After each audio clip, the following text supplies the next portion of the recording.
The overall goal of staging and dissecting developing pupil and adult periphery olfactory tissues in Drosophila species is to generate samples for molecular and developmental analyses of the peripheral olfactory tissues.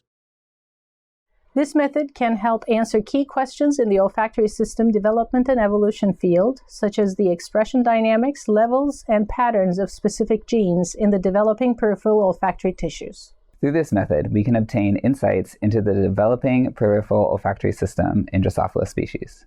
It can also be applied to other sensory systems, such as the peripheral taste and visual systems.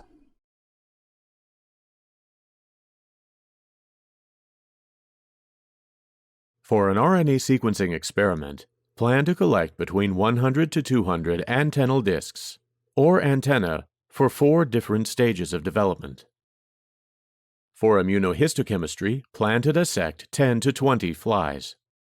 Clean all of the materials involved in the dissection using 70% ethanol.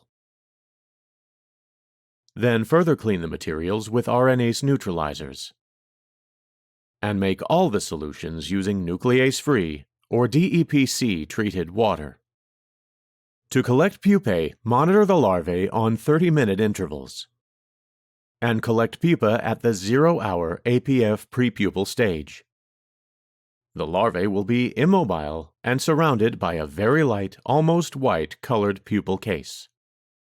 At this stage, transfer the larvae to a small 2-inch petri dish with a moist filter paper. For 0-hour APF stage dissections, immediately proceed to harvest the prepupal antennal disc.